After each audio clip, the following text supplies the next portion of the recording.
일단 선생님이랑 이제 계속 고전시가랑 수필이랑 뭐 이런 것들 이제 쭉 보면서 고전시가에서 개념을 조금 한번 살펴볼 거야. 그래서 고전시가는 여러분 대부분이 이제 누가 글을 쓰냐면 사대부들이 글을 많이 쓰잖아요. 근데 사대부들은 주제가 정해져 있단 말이야. 그래서 그 주제를 조금 선생님이랑 정리 좀 한번 해볼게요. 자, 그래서 20쪽에 얘들아 지금 보면 왼쪽 오른쪽 빈칸들 있잖아요. 왼쪽에다가 개념 쭉 같이 적어보고 나중에 이제 수필에 대한 개념도 이렇게 쭉 정리 한번 해볼 거야. 그래서 20쪽에 쭉 정리 한번 해보자.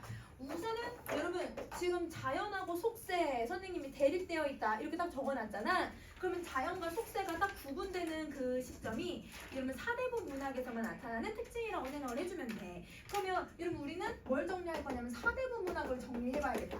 그래서 거기 빈칸에다 선생님 여기다 쓸 거거든. 여러분은 빈칸에다 쭉 안에다 쓰세요. 자, 여러분 사대부 문학의 주된 주제를 한번 생각을 해보자. 여러분 주제는 왜 자연하고 속세를 나눠서 생각을 할까? 그 나눠서 생각하는 게 바로 여러분 이게 유교 이념 때문인 거지. 그래서 여러분 유교 이념 때문에 나는 속세의 그런 속된 가치들보다 청렴한 가치가 더 좋아. 그럼 그 청렴한 가치는 어디에 있어야 될까? 자연이구나 이렇게 생각을 하는 거거든. 그래서 유교 이념 아니면 자연이 주된 주제라고 생각을 해주시면 되죠. 자, 그 다음에 두 번째는 여러분 사대부 문학에서 여러분이 기억을 해야 될 게 뭐냐면 왜 자연을 이렇게 좋아할까? 그러면 이 자연을 사대부들이 어떻게 인생에서 다루고 있을까? 그래서 여러분 자연을 다루는 삶을 정리 한번 해볼 건데, 자, 첫 번째 여러분 이 자연은 가고 싶은 곳이야. 이 자연은 내가 꿈꾸는 곳이야. 왜? 갈 수가 없으니까. 그러면 여러분 내가 꿈꾸고 바라는 게 바로 이상적 자아에 해당하는 거잖아. 그래서 이상적 자아가 꿈꾸는 이상적 공간으로 인식하고 있다. 이렇게 생각해주면 돼. 이상적 공간이다. 자, 그 다음에 두 번째는 이 자연이 내 친구 같아. 여러분 자연을 친구처럼 생각을 하고 있으니까 우리 친구처럼 생각하면 무슨 태도가 나와야 돼? 친화적 태도 나와야지. 그래서 여러분 친화적 공간이라고 생각을 한다. 자연을 친화적 공간이라고 생각한다. 자, 그 다음에 세 번째 갈게요. 여러분 세 번째는 이 자연이 어떤 곳이라고 생각을 하냐면 여러분 이곳은 내가 공부해야 되는 곳이라고 생각을 하는 거야. 여러분 자연에 들어가면 뭔가 마음이 조금 이제 정화되고 뭔가 좀 기분이 좀 상쾌해지는 기분이 있잖아. 그래서 수양의 공간이라고 생각을 한다. 사대부들은. 자, 그 다음에 마지막 네 번째, 이건 조선 후기가 되면서 나타나는 경향인데요. 조선 후기에 어떤 경향이 나타나냐면 이 자연에 옛날에는 그냥 돈 없어도 얘들아 자연 있으면 괜찮았거든.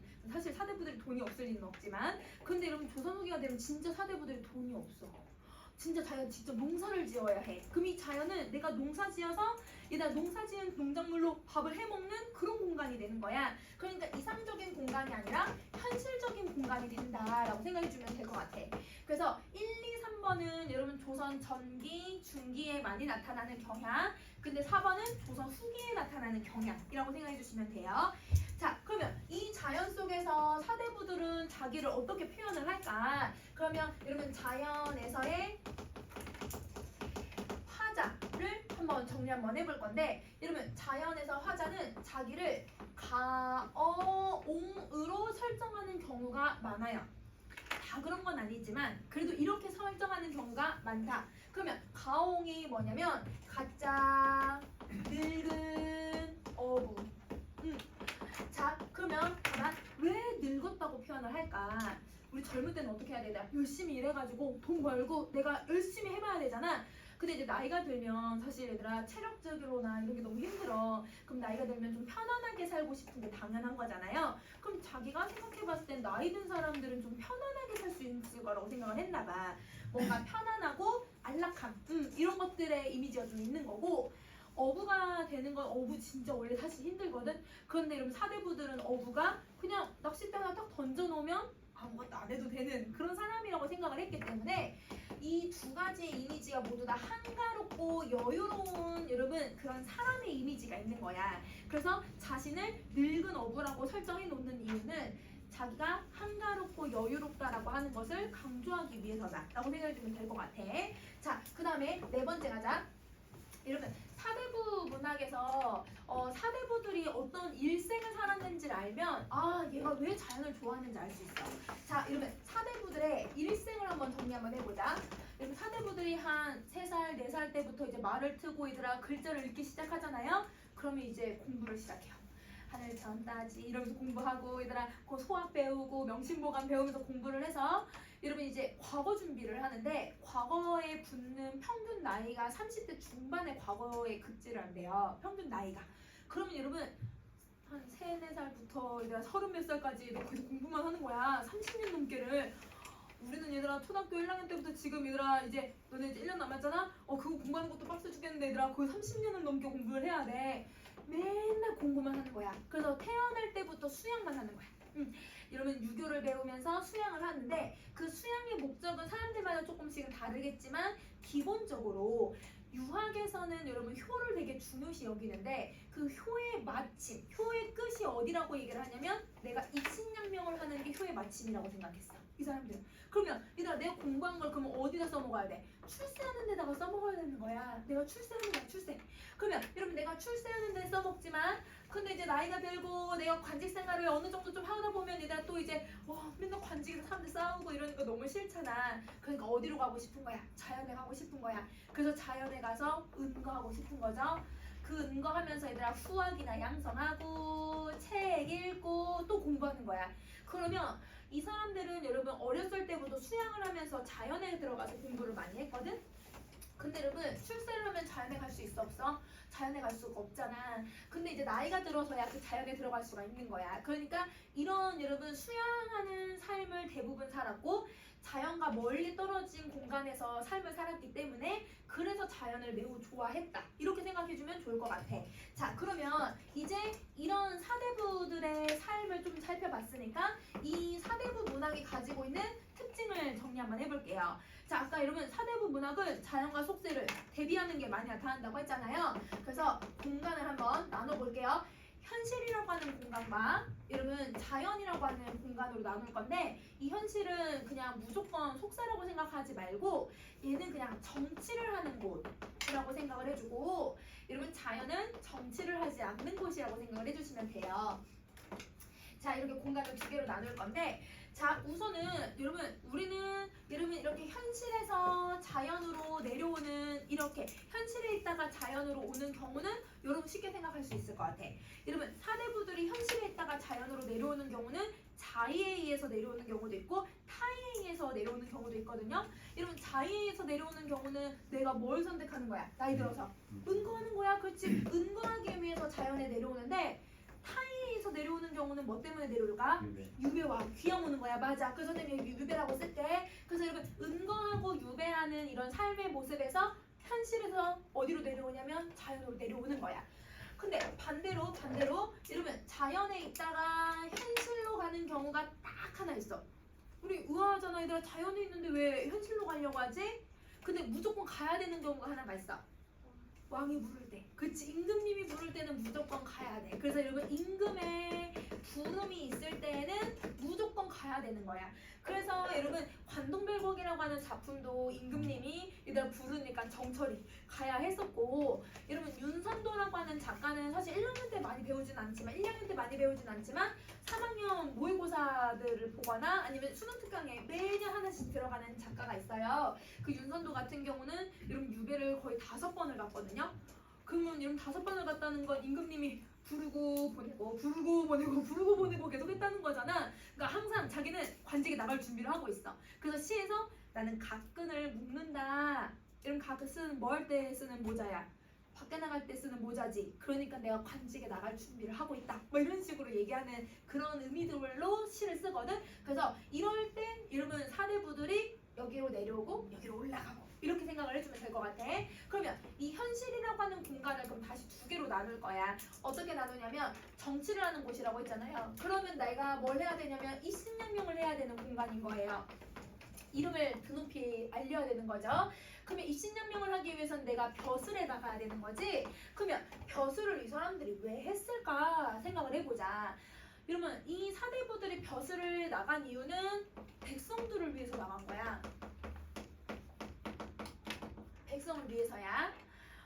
여러분 기본적으로 조선시대의 통치 방식은 뭐 임금님마다 좀 다르기는 하겠지만 조선을 처음 만들었을 때부터 민본 사상을 기본으로 만들어요. 그러니까 백성이 중심인 거죠. 그래서 민심이 천심이고, 여러분 하늘의 뜻이 임금의 뜻이고 이렇게 생각을 하는 거라서 백성들을 위해서 일을 해야 된다고 생각하는 유학자들이 많았어. 그러면 이러면 이거를 이제 문학에 반영을 했을 때 우리 백성들이 좀 더 잘 살게 하기 위해서 우리 백성들한테 너희들 어른들 공경해야 된다. 너희들 농사 잘 지어야 돼. 농사 잘 지으려면 이렇게 해야 되고 임금님에게 충성도 해야 되고 그리고 이제 친구랑도 사이좋게 지내야 되고 남녀는 유별하고 이런 식으로 유교 이념을 알려주는 문학 작품을 써요. 그러면 주제가 무슨 주제밖에 안 나오냐면 훈계라는 주제가 나오는 거야. 그래서 여러분 백성들을 위해서 쓰는 사대부 문학은 훈계하는 내용이 들어간다. 그래서 여러분 훈민가, 훈계자손가 이런 작품들이 나오는 거거든. 그래서 기본적으로 훈계하는 내용이 들어간다. 백성에 대한 유교 이념이 들어가 있는 작품은 훈계야. 얘들아 알겠지? 그러면 제목에 훈자 들어가 있으면 그냥 무조건 이 주제라고 생각해도 돼 얘들아. 자, 그 다음에 또 누구를 위해서 벼슬을 하기도 하냐면 이상을 위해서 벼슬을 하기도 해. 그러면 이 사람들이 생각하는 이상이 뭐냐면 여러분 이미 나왔어. 유교야. 유교를 위해서 벼슬을 하는 거예요. 그러면 유교에는 그러면 기본적으로 누구가 들어가냐면 임금님이 들어가야 되는 거잖아. 그래서 여러분 이 주제는 임금님 사랑해요 라고 하는 영분지성에 대해서 이야기를 하거나 아니면 여러분 이 충에 대해서 직접 얘기하거나 아니면 부모님을 위해서 효에 대한 이야기를 하는 거야. 그러니까 쉽게 말하면 유교 이념에 대해서 이야기를 하는 거지. 근데 우리 고전시가 보면 대부분 이런 주제 좀 많지. 이게 현실에서 내가 벼슬길에 나가는 나의 모습이라고 생각을 하는 거예요. 자, 근데 이거는 그러면 좀 약간 긍정적인 현실인 것 같다. 그치? 근데 우리가 이제 말하는 속세도 현실에 들어가는 거지. 그럼 이 속세는 대부분 이제 부정적인 의미를 가지고 있는 말인데 왜 동일한 현실임에도 불구하고 이 현실을 왜 사람들은 싫어했을까? 얘는 여러분 부귀공명을 줬기 때문이야. 자, 여러분 부귀공명은 무한해요, 유한해요? 유한해요. 정해져 있어요. 그 정해져 있는 것을 사람들이 똑같이 나눌 수가 없으니까 당연히 갈등이 생기고 당연히 여러분 시비가 붙을 수밖에 없는 거야. 그래서 선생님이 지금 쓰는 단어들은 여러분 그대로 여러분 우리 문학에 들어갈 거니까 잘 기억을 해줘. 그래서 이런 공간이라고 생각을 하는 거지. 그래서 속세는 싸우는 곳이라고 생각을 하는 거야. 그러니까 실제로 이제 조선시대 때는 얘들아 분당 때문에 너무 정치적인 색이 너무 짙었잖아. 그래서 사람들끼리 맨날 싸우기도 하고 그래서 그게 이제 싫으니까 자연에 가겠다고 하는 거야. 자, 그러면 자연이라고 하는 공간도 그럼 선생님 두 가지로 나눌 건데 그냥 우리가 알고 있듯이 자연이라고 하는 긍정적인 공간. 그러면 이 긍정적인 자연의 공간에서는 여러분 당연히 이 자연에서는 여러분 입신양명을 하는 이 현실을 지향할까요? 지양할까요? 지향해야 돼요. 왜냐면 이런 임금님을 위해서잖아. 자연에 있어서도 임금님을 사랑한다고 해. 자연에 있어서도 임금님에게 감사하다고 해. 내가 자연에 있는 것도 임금님 덕분이라고 얘기를 하는 거잖아. 그래서 여러분 기본적으로 얘는 지향해. 그런데 여러분 얘는 속세를 추구하지는 않죠. 왜냐면 싸우는 곳이니까. 그래서 여러분 얘는 지양한다라고 생각해주면 돼. 지향, 지양. 다른 개념이지. 자, 그러면 자연에서는 여러분 달 주인 있어 없어? 달은 주인 없어 얘들아. 그치? 그리고 여러분 바람 주인 있어? 주인 없어. 꽃 주인 있어요 여러분? 없어요. 자연물은 주인이 없기 때문에 가격을 매길 수 없기 때문에 우리가 그냥 다 같이 사용할 수 있는 거죠. 그렇기 때문에 얘는 싸움이 일어나지 않아요. 그래서 무욕의 공간이에요. 욕심 없고 싸우지 않는 공간인 거야. 무욕의 공간. 그럼 이 무욕의 공간을 표현하기 위해서 화자는 여러분 어떤 식으로 자기 감정을 표현을 하냐면 이 자연은 욕심 없이 지낼 수 있는 나랑 친구 같은 공간이네. 친하라고 하는 개념으로 설명하거나 아니면 이 자연은 나랑 하나가 된 것 같아. 이러면 자연과 내가 하나가 됐다라고 하는 말을 두 글자로 두 개 있어. 합일, 동화. 그래서 여러분 합일과 동화라고 하는 말로 여러분 자신의 감정이 자연과 똑같다고 생각을 하는 거야.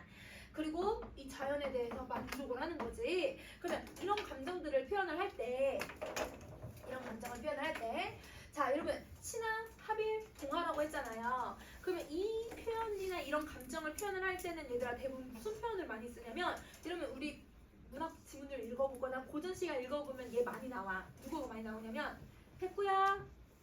백구 이름 불러 얘들아. 백구가 뭐야 얘들아? 갈매기야 갈매기. 그래서 여러분 갈매기야 이름 불러. 걔가 날아다니니까 너 어디 가니? 명승지에 가면 나도 데리고 가. 너 어디 가니? 너랑 나랑 마음이 똑같구나. 이런 식으로 표현을 하는 거거든. 그럼 여러분 선생님 백구야 이름 불렀으니까 지금 누구 설정한 거예요? 청자 설정했잖아요. 청자는 몇 인칭이에요? 2인칭이니까 2인칭 시키는 의인화를 시키면 그러면 여러분 이건 친화나 합일과 동화를 만들어내는 방식이라고 생각을 해주면 되는 거야. 이게 일반적인 거. 자, 그 다음 또 자연의 공간 하나 더 가자. 이러면 자연의 공간은 수양의 공간이라고도 했잖아요. 그래서 여러분 수양의 공간으로 사대부들 생각을 했을 때 어떤 여러분 단어를 가지고서 수양의 공간인지를 찾아볼 건데요. 여러분 수양을 하기 위해서는 공부를 해야 되잖아요. 뭐가 있어야 공부를 할 수 있어 얘들아? 책. 그래서 책 읽는다는 표현을 써. 독서한다, 책 읽는다 이런 말들을 할 거고 근데 여러분 이 책들은 대부분 공자, 맹자, 이러면 장자 이런 식으로 얘들아 옛날 되게 뛰어난 사람들에 대한 책을 읽을 거잖아. 그 뛰어난 사람들을 우리는 성현이라고 하죠. 성현. 근데 여러분 이 성현들은 이미 아주 옛날 사람이잖아. 그래서 이 성현이라는 말 대신에 무슨 말을 쓰냐면 고인이라는 말도 쓰기도 해. 그래서 여러분 우리가 지문을 읽다가 책, 성현, 고인 나오잖아요. 그럼 이건 무조건 지금 자연을 수양의 공간으로 생각을 한다는 거야. 알겠지? 자, 그 다음 또 뭐도 하냐면 시를 읊죠. 이러면 시를 읊으면서 내가 여러분 산책을 하는 거예요. 이러면 근데 시를 읊을 때 대부분 무슨 표현 쓰냐면 음미할 때 있지. 그래서 여러분 얘는 음이라고 하는 한자를 많이 쓰니까 이런 단어가 들어가도 여러분 수양을 한다고 생각해줘도 되는 거야. 아니면 아까 금방 얘기했듯이 산책한다, 걸어 다닌다. 그리고 마지막 여러분 누굴 양성하냐면 자기 제자를 양성하는 거예요. 후학을 양성하는 거예요. 후학을 양성한다. 그래서 이런 단어들이 들어가면 자연을 여러분 단순히 이제 내가 감상하는 공간이 아니라 자연을 공부하는 공간으로 인식을 한다. 이렇게 생각해주면 될 것 같아. 알겠지? 자, 그러면 이렇게 자연에 대해서 선생님 정리를 좀 한번 해봤는데 그럼 이 자연을 사대부들은 욕심 없는 공간으로 생각을 하니까 뭔가 화려한 집을 지어서 화려하게만 살려고 했을까? 정말 자기가 소박하게 살겠다고 얘기를 하겠지. 그래서 여러분 사대부 문학은 대부분 소박한 삶을 드러내요. 그래서 선생님이랑 소박한 삶을 조금 정리 한번 해볼 거야. 자, 그 아래다 더 정리해도 돼. 근데 얘는 선생님 정리 한 요 정도밖에 정리 안 할 거야. 세 줄 정리할 거거든. 세 줄. 그 밑으로 그냥 써도 돼. 옆으로 넘어가도 돼. 자, 소박한 삶. 여러분 우리 소박한 삶을 의와 식과 주로 나눠서 한번 정리 한번 해볼게. 의식주. 여러분 옷을 비단 옷을 입을까요? 아니겠죠. 그래서 이 사람들은 비단 옷 대신에 무슨 옷을 입는다고 하냐면 녹사이, 청양리 여러분 이런 말들이 들어가. 여러분 이 말이 뭐냐면 녹사이가 뭐냐면 여러분 이렇게 사람이 있어. 사람이 이렇게 있어. 사람이 있으면 이렇게 지푸라기를 엮어가지고 이렇게 리본처럼 묶는 얘들아 비옷이야. 비옷. 녹사이는 지푸라기로 만든 비옷. 그러니까 이 사람들은 원래 사대 보면 우산 씌워주는 사람 있어 얘들아. 원래 가마 타고 다니면 돼. 근데 그렇지 않고 자기가 비옷을 이제 평민들이 입는 비옷을 입고 다닌다라고 하는 걸 통해서 자기가 청렴한 삶을 살고 있다는 걸 보여주는 거야. 이러면 청양립이 뭐냐면 우리 얘들아 이렇게 머리 쓰는 삿갓 있지 삿갓. 이러면 삿갓을 청양립이라고 얘기를 해요. 이런 말들. 자, 그 다음에 아니면 여러분 대부분 사대부들은 갓을 쓰잖아. 근데 여러분 갓을 쓰지 않고 머리에 얘들아 수건을 두른다고 표현을 해. 그러면 수건을 두르면 대부분 농부들이 수건을 두르면서 일을 했었거든. 근데 이제 수건, 두건을 두른다는 표현을 써요. 그럼 수건하고 두건에 공통으로 들어간 단어가 뭐 있어 얘들아? 건. 그치. 그래서 한자로 건이라고 하는 단어가 들어가 있으면 그러면 이 경우는 여러분 내가 소박하게 살고 있다 라고 하는 말을 보여주고 있는 거야. 자, 이런 말들이 들어가 있으면 되고 그 다음에 얘들아 먹는 거 한번 생각해. 왜 먹는 게 더 중요하거든? 여러분 먹는 게 단어가 많으니까. 자, 이러면 내가 소박한 삶을 살고 있다, 소박한 음식을 먹고 있다라고 하는 한자성어 3개 있어. 단표누항, 그치? 그 다음에 여러분 단표누항은 표주박에 물 마시고 여러분 소쿠리에 있는 밥을 먹고 밥하고 물만 먹는 거야. 반찬 없는 거지. 근데 여러분 단표노항이랑 똑같은 말 하나 더 있어. 단사표음이에요. 이거 똑같은 말. 자, 그다음 사투리 사자성 하나 더 있어야지. 사자성 하나 더. 여러분 싸구려술 박주. 싸구려숙 소박한 술이야. 얘들아 소박한 술. 여러분 박주. 근데 얘들아 이게 반찬이 없이 얘들아 그냥 채소만 먹어. 산채. 그렇지. 박주 산채라고 해요. 자, 그러면 여러분 이런 한자 성어가 들어가 있으면 소박한 삶을 살고 있다는 걸 알 수 있고, 그 다음에 또 뭐도 할 수 있냐면 여러분 쌀밥 먹을까 보리밥 먹을까? 보리밥 먹어야겠지. 여러분 고기 반찬 먹어야 될까 아니면 풀을 먹어야 될까? 풀을 먹어야겠지. 그래서 여러분 풋나물 뭐 이런 단어들이 들어가는 거야. 그래서 기본적으로 얘들아 고기 반찬 없고 여러분 생선 같은 것도 안 먹고 그냥 얘들아 풀하고 밥만 먹고 있거나 물만 먹으면 그럼 무조건 소박한 삶 이렇게 생각해 주면 돼. 근데 이제 나중에 조선 후기가 되면 너무너무 가난하다 해서 정말 먹을 게 없어서 죽 끓여 먹는다는 표현을 쓰거든. 그건 진짜 가난한 거야. 그건 진짜 가난한 거야 얘들아. 알겠지? 죽을 끓여 먹어. 아니면 죽을 끓여도 못 먹으니까 물로 배 채운다 이런 표현들 나올 때가 있거든. 이건 진짜 배고픈 거. 그래서 그런 표현 빼고는 대부분 다 소박한 삶. 자, 그 다음에 여러분 이제 집을 생각해보자. 이런 집, 기와집에서 생활을 할까? 아니겠지. 초가집을 생활을 해. 그러면 여러분 이 초가집을 근데 여러분 사대부들은 한자로 표기한단 말이야. 그래서 여러분 초, 려, 삼간 이런 단어들을 쓰는데요. 여러분 풀초자는 무조건 들어가요. 그쵸? 풀초자가 들어가 있으면 될 거고, 이러면 삼가는 세 칸짜리지. 여기 가운데는 단어가 조금 바뀌기는 해. 얘들아 알겠지? 그래서 여러분 이런 초려상간이라는 단어나 아니면 여러분 지푸라기로 만든 집들 있잖아. 이런 띠집 같은 것들 이런 단어들이 들어가 있으면 얘네들은 소박한 삶을 드러내주는 단어들이라고 생각해주면 될 것 같아. 그래서 사대부들이 얘기하고 있는 여러분 이 자기의 삶을 여기 지금 단어들 있죠? 이런 단어들은 여러분 절대 현대어 풀이가 되지는 않을 거예요. 이런 단어들을 여러분이 알고 있으면 해석을 할 때 조금 더 쉽게 할 수 있고 빠르게 할 수 있으니까 단어들을 좀 잘 기억을 해두자. 자, 그럼 이번에는 이제 수필로 갈 거야. 자, 여러분 수필은 수능에 뭐 매년 나오는 건 아니지만 여러분 현대시랑 수필이 묶일 때도 있고 고전시가랑 수필이 묶여서 출제가 될 때가 있어요. 근데 매년은 아니지만 그래도 3번에 한 번은 꼭 수필은 하나씩은 들어가는 것 같아. 그건 안 들어가더라도. 그러면 여러분 이 수필에서 여러분 우리가 어떻게 해석해야 되는지를 한번 살펴볼 건데, 자 여러분 수필은 여러분 기본적으로 어떻게 해석을 해야 되냐면 현대시처럼 독해를 해야 돼. 여러분 우리 현대시처럼 독해를 해야 된다는 게 뭐냐면 현대시는 여러분 무조건 화자랑 대상 찾아야 돼. 그 대상을 어떻게 내가 바라보고 어떻게 얘들아 행동하는지에 따라서 태도 정도 달라질 수 있단 말이야. 그러니까 여기서도 여러분 수필은 제재가 중요하거든. 그래서 제재를 먼저 찾아야 돼요. 그럼 자 한번 이렇게 정리해 볼게요. 여러분 수필은 내가 경험을 해요. 그럼 그 경험을 하면 여러분 뭘 제시해 주는 게 여러분 수필이에요? 깨달음. 그렇지. 여러분 깨달음을 제시해줘야 이게 수필이에요. 근데 깨달음으로 여러분한테 전달을 하고 설득을 하려면 그냥 단순히 난 이걸 깨달았어 이렇게 얘기해봤자 사람들은 와닿지 않아. 이거를 좀 그럴싸하게 표현하려면 표현법을 많이 써야 돼. 그래서 여러분 이 수필은 사실은 다른 여러분 문학들보다 여러분 시처럼 표현법을 되게 많이 쓰는 작품이라고 생각을 해줘야 돼.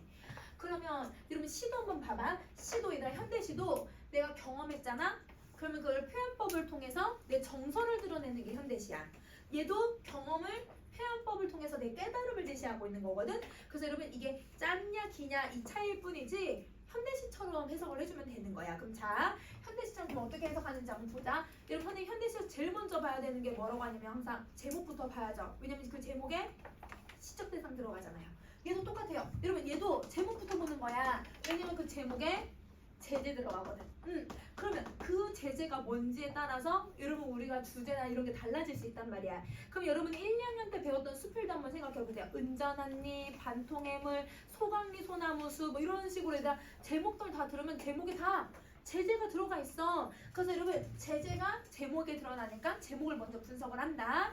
자, 그 다음에 두 번째 여러분 수필은 여러분 항상 깨달음을 제시하잖아요. 근데 여러분 깨달음이라는 게 뭐예요?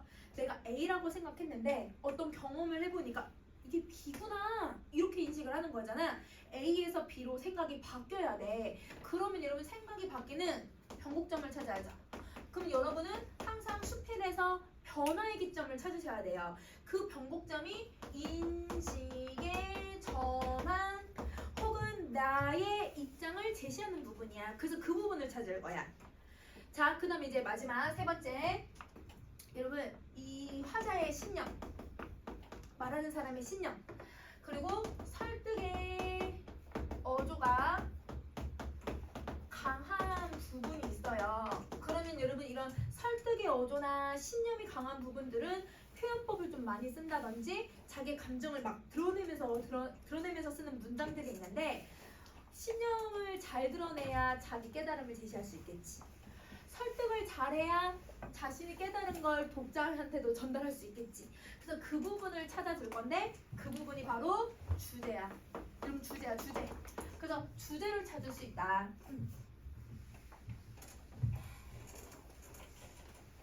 자, 그러면 여러분 요거를 이제 작품에 이제 적용을 한번 해볼게요. 그래서 여러분 이제 21쪽으로 가셔서 그러면 여러분 선생님이랑 네오벨곡이랑 여러분 다방찬이라고 하는 작품을 한번 해석을 해보자.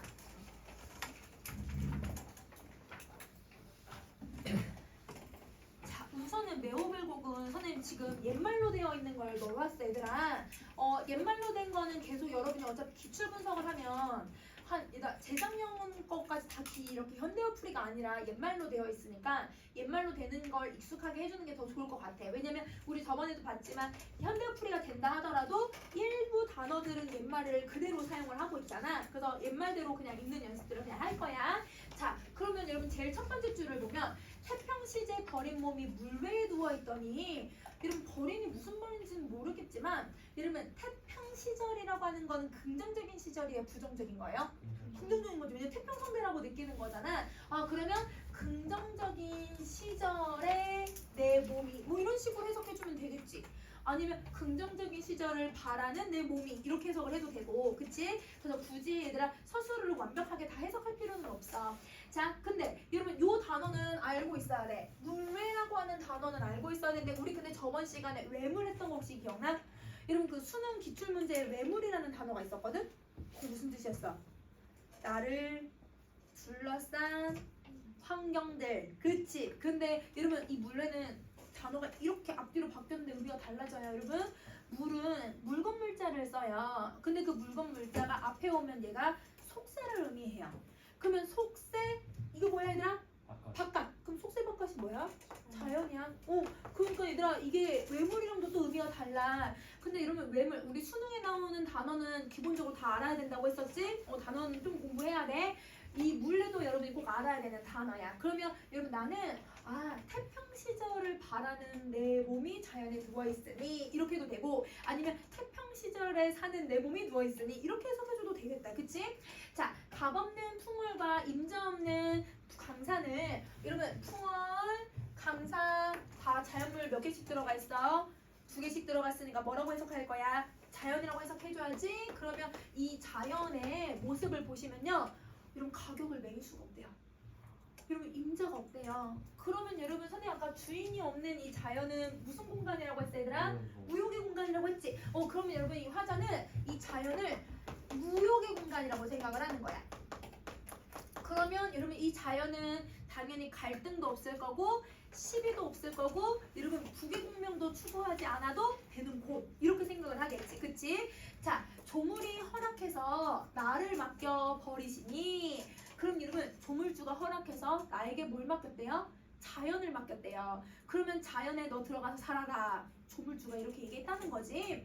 자, 나라고 사양하며 다툴 사람이 누가 있겠니? 그러면 여러분 여기 지금 이 문장은 평서문이야, 감탄문이야, 의문문이야, 아니면 명령문이야, 청문문이야? 의문 누구란 말 들어갔잖아. 의문문이지, 그치? 그럼 여러분 의문문을 썼으니까 이렇게 해석을 해야지. 나라고 사양하겠니? 이러면 사양할까 안 할까? 안 해. 왜? 자연을 주신다고 하면 아이고 감사합니다 이렇게 하는 거고. 여러분 다툴 사람이 있겠니? 여러분 무역의 공간이니까 다툴 사람이 있어 없어? 없지. 그러면 여러분 답이 정해진 의문문이네. 서리법이죠. 이렇게 생각해 주시면 돼요. 서리법이에요. 자, 그 다음 상주 동쪽 두둑과 낙동강 서쪽 물가에 연하를 헤치고 동천을 찾아 들어가서, 자, 여러분 동천의 뜻을 봤던 동천의 뜻은 여러분 그냥 자연이라고 해석해주면 되겠다. 그치? 그러면 자연을 찾아갔다는데 이 자연이 어디에 있대요? 상주 동쪽 낙동강 서쪽에. 그러면 상주가 무슨 말인지는 모르겠지만 강 나왔으니까 자연과 자연 사이 이렇게 얘기를 해주면 되겠지? 그러면 자연과 자연 사이에 자연으로 들어가니, 근데 여러분 뭘 해치고 갔대? 이 단어는 알고 있어야지. 안개와 노을. 그렇지. 여러분 한자 없어도 이런 단어들은 알고 있어야지. 자, 이거 안개와 노을이야. 그러면 안개와 노을을 해치고 자연 속으로 들어가니, 그러면 자, 그러면 내가 자의로 들어갔어요? 타의에서 갔어요? 자의로 갔죠? 그러면 여러분 이곳은 내가 은거하는 곳이 되는 거야. 알겠지? 우리 아까 배웠던 것들 계속 적용해보자. 자, 그 다음에 여러분 7번째 줄에 망해라고 하는 단어는 여러분이 기억을 해야 되는 단어야. 이 망해가 뭐냐면 신발이야, 신발. 여러분 가죽 신발. 사대부들이 신는 신발이야. 그러면 신발을 신었겠지. 그럼 여러분 신발을 신고, 처처가 무슨 말인지는 모르겠지만 요건 읽을 수 있죠. 신발을 신고 돌아보니, 근데 어딜 돌아봤을까? 나 지금 어디에 왔어? 자연에 왔잖아. 그러면 여러분 이곳은 자연을 돌아보니 이렇게 해석해주면 되는 거야. 한자 몰라도 읽을 수 있어 얘들아. 자, 여러분 천은 곳이라는 뜻이거든요. 그래서 곳곳을 돌아보니 그 곳곳이 다 자연이겠지. 그치? 자, 맑은 연못 깊은 곳에 높은 것은 절벽이요. 여러분 내가 돌아본 곳 2군데 나왔어요. 어딜 돌아봤어요? 연못 보고 절벽을 본 거야. 돌아본 게 여기를 이렇게 돌아본 거예요. 자, 이곳을 돌아보니 옷 같은 여울은 비단을 편듯이 흘러가고 있다. 자, 여러분 여울이라고 하는 단어는 알고 있어야 돼. 이 단어는 여러분 현대어 풀이로는 뭐라고 하냐면 여울이라고 해요. 그럼 이 여울이라고 하는 단어도 알고 있어야죠. 근데 여울을 만약에 해석이 안 되면 여러분 자연 중에서 흘러가는 데가 하나밖에 없잖아. 물, 강물, 시냇물 해도 돼 얘들아. 강물이나 시냇물이야. 여울은 강보다는 좀 작고 시냇물보다는 좀 약간 작은 강 같은 애들이라고 생각해주면 되거든. 그러면 작은 저 강을 여러분 지금 비유하고 있는 게 2개가 나왔죠. 뭐하고 뭐에다 비유했어요? 옥이랑 비단이랑. 그치? 그럼 봐봐. 왜 옥에다가 비유했는지 생각해봐. 옥이 무슨 색이야 얘들아? 약간 녹색 파란색이다? 그러니까 얘들아 이 물이 파랗다. 너무 깨끗하다. 이거 보여주려고 하는 거고, 여러분 비단을 뭐 한 거 같대? 펴놓은 것만 같대. 그러면 여러분 고전 시가에서 이 비단을 의미하고 있는 걸 정리 한번 해볼 건데, 비단은 여러분 왜 자연에다 많이 비유를 할까? 자연에 비유를 많이 하는 이 비단이 어떤 속성을 가지고 있는지를 생각해 볼 건데요. 첫 번째, 비단 쫙 펼치면요. 근데 비단의 이 실크거든요, 여러분. 실크의 속성이 어떠냐면 그냥 차르르 떨어지는 그런 속성이 있어. 그래서 여러분 옷감을 봐도 옷감이 꾸겨지는 게 아니라 얘가 쫙 펴져 있어. 그러면 여러분 얘가 평평하다라고 하는 그런 이미지가 있어. 그러니까 쫙 펼쳐지는 거지. 평평하다, 매끈매끈하다 이런 이미지가 있고, 그 다음 2번째, 여러분 실크 소재가 좀 어떠냐면 반짝반짝거려요. 번쩍번쩍거리는 약간 맨들맨들하거든요. 그래서 얘가 반짝이는 속성을 가지고 있는 거야. 그래서 여러분 문학작품에서 비단을 비유하는 경우는 요 2가지 속성 때문이야. 근데 여기서는 얘가 펴놨다고 했으니까 사실 이제 반짝이는 속성보다 뭘 표현하고 싶은 거야? 평평하다라고 하는 말을 표현하고 싶은 거야. 근데 이제 물이 평평하진 않거든? 물살이 센 거야? 물살이 잔잔한 거야? 잔잔한 물살을 표현하고 있는 거야. 그래서 여러분 이 비단을 펴놓은 것 같이 흘러간다는 건 물이 막 이렇게 흘러가는 게 아니라 물이 잔잔히 흘러가고 있더라. 이렇게 비유하고 있는 거야. 자, 대도 그려 다 끓여니, 여러분 대도 여러분이 알고 있어야 되는 한자예요. 여러분 이 대를 자세히 보시면 다 가로로 길게 획을 떼고 있어요. 평평할 때, 평평하다. 그래서 얘는 평평하다, 평평하다. 그러면 평평할 대자를 써서 평평한 곳을 닦으려니, 정자도 지으려니. 그러니까 얘들아 내가 이 자연이 너무 마음에 들었나 봐. 그래서 아까 얘들아 연못하고 이 절벽이 있는 곳에 내가 뭔가 지으려고 해. 뭘 지으려고 한 거야? 정자를 지으려고 한 거네. 자, 그 정자를 지으려고 하니 연못도 파내고 시냇물도 해오니, 여러분 혜원이가 무슨 말인지는 모르겠지만 연못도 파내면서 인위적으로 연못도 만들고 정자도 만들고 그 다음에 이 길을 평평하게 닦고 있는 거거든. 그러면 시냇물도 뭔가 인위적으로 만들려고 하는 것 같아. 그러니까 근데 시냇물을 만들 수 있는 건 아니니까 물을 끌어온다 이런 뜻이야. 그러면 여러분 물을 끌어오니 내 힘 믿는 대로 초옥상간을 지어내니. 그럼 여러분 내가 물도 끌어왔지, 연못도 파냈지, 나 정자도 만들었는데 뭐도 만들었대? 초옥상간도 만들었대. 그럼 여러분 이 초옥상간 어디서 많이 본 것 같지 않아 얘들아? 손 지웠다. 약간 초려상간 있었지. 네. 초려상간 할 때 몇 자 대신에 다른 글자 들어갈 수 있다고 했잖아요. 바로 저거예요. 그럼 초가집이네요. 그냥 단순히 초가집이라고 생각하지 말고 얘들아 이걸 무슨 삶이냐고? 소박한 삶을 내가 살고 있으니 이렇게 생각해야지. 소박한 삶이야. 자, 갖춘 건 부족해요. 갖춘 건 부족하지만 경계는 끝이 없구나. 자, 여러분 한자를 여러분 이제 이것도 기출인데 한자를 써주는 경우도 있지만 안 써주는 경우도 지금 있어. 근데 여러분 대부분 한자를 계속 안 써줬거든 얘들아. 그래서 여기 봐봐. 경계할 때 얘들아 이 경계 있지? 경계. 이러면 이렇게 자연에 나왔을 때 경이라는 글자 들어가잖아요. 무조건 자연이에요. 아 미안해 경치예요 경치. 경치야 경치.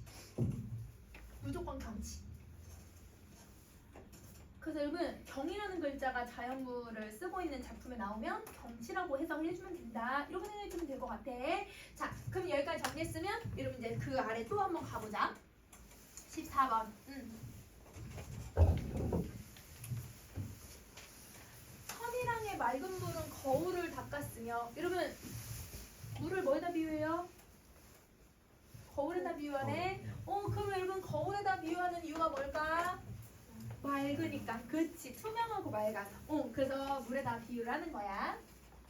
자, 심리어초는 연수로 돌렸으니 여러분 여기 연이 아까 연할 때 연자였는데 안개. 그럼 여러분 이 물이 있는 어촌 지역이니까 물안개가 쫙 펼쳐져 있는 거야. 알겠지? 자 그리고 이모정 얘들 한자 안 나왔지만 여러분 정자 나오는 순간 그냥 바로 뭐 생각해야 돼?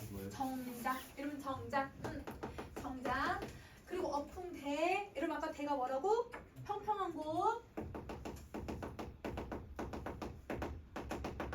자 그러면 정자와 평평한 곳에서 바라보는 이 풍경을 말로 더 이루면 안 입어서 어찌 알겠니?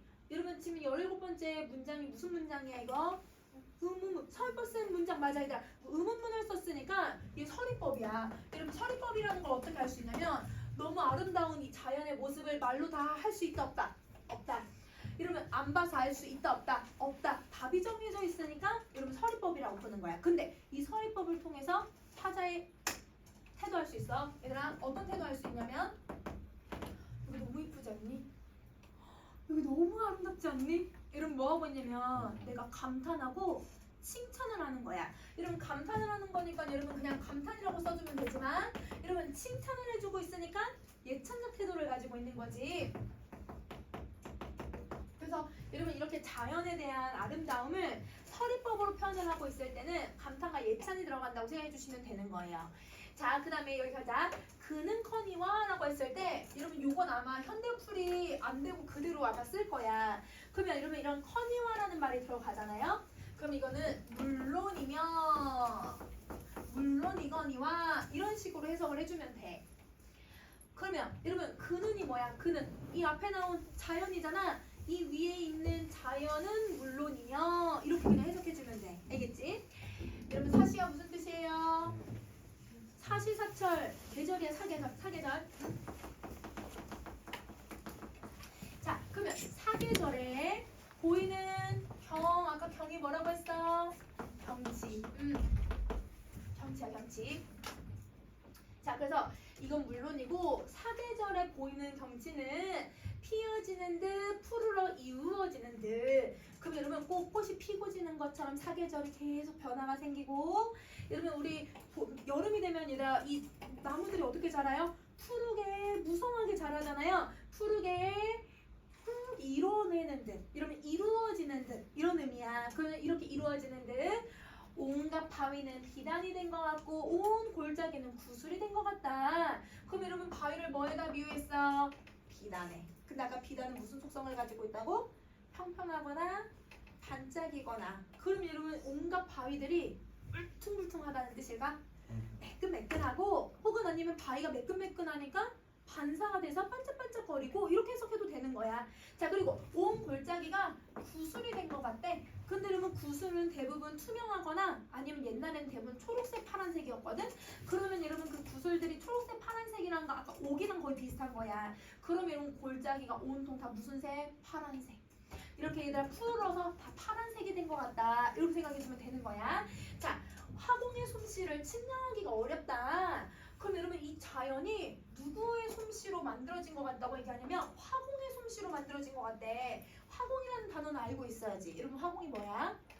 화가야, 화가. 응. 그래서 여러분 화가의 솜씨를 측량하기 어렵다는 건 이 아름다운 자연이 꼭 화가가 그린 뭐 같다? 그림 같다라고 얘기하는 거야. 그러면 여러분 이게 근데 너무 뻔한 표현법이거든. 그러니까 사대부들은 너무 자연 예쁘다. 이거 누가 그려낸 건가? 누가 조각해낸 건가? 조물주가 만들었나? 이렇게 생각을 하거든. 그런 방식이라고 생각해주면 돼. 그래서 화공이라는 단어는 알고 있어야 돼. 자, 보아서 실증나며 변화를 가늠할까? 이런 또 의문문 쓰죠.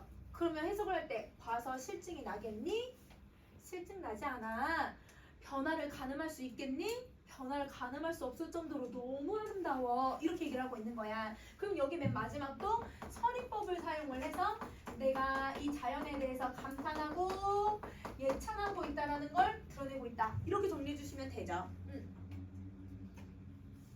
자, 그러면 여러분 자연에서 이렇게 비유하는 방식들이 좀 여러분 이 작품은 일반적으로 고전시가에서 얘기하는 방식을 많이 쓰고 있으니까 좀 기억을 해주면 좋을 것 같아.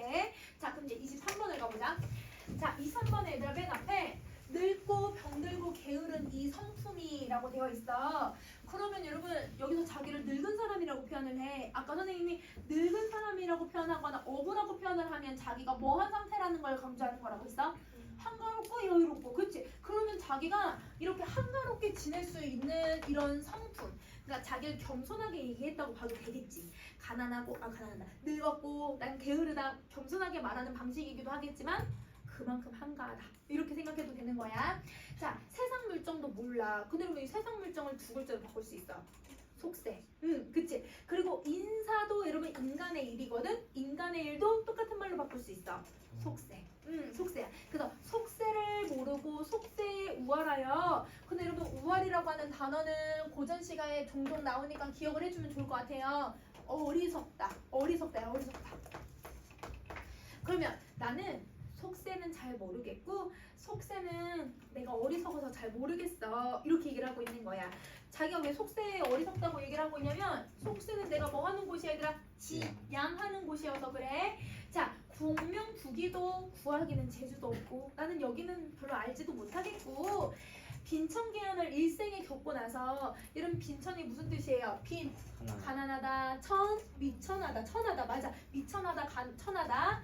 기는 배고프다, 굶주리다, 하는 춥다. 그러면 공명국이랑 완전 반대말이 들어가 있는 거네. 그러면 여러분 여기 이제 대조를 사용을 해서 내가 가난하고 그 다음에 배고프고 그 다음에 내가 춥게 지내고 있다. 근데 여러분 정말 가난하고 배고프고 춥게 지낼까? 그건 아니야. 그냥 소박하게 표현을 하고 있는 것 뿐이야. 자, 낙천지명을 여기 잠깐 들어오니 여러분 낙천지명의 뜻을 보세요. 누구의 말에 순응해서 자연으로 돌아왔대요? 하늘이 결정해줬대요. 아까 맨 앞에서 나왔지. 조물이 얘들아 나한테 얘기하니까 내가 자연에 들어왔다고. 그러면 여러분 하늘이 이미 나에게 운명을 그냥 다 정해준 거네. 무슨 거야? 운명론적 세계관이야. 그래서 운명론적 세계관을 가지고서 자연에 대해서 얘기를 하고 있는 거야. 자, 산수에 벽이 있어서. 근데 여러분 이 벽이라고 하는 뜻을 봤더니 너무 좋아한다. 그래서 도벽이란 말 들어봤죠? 도벽은 내가 도둑질하는 거에 스릴을 느끼고 도둑질을 너무 좋아한다 할 때 그 도벽이라는 표현을 쓰거든.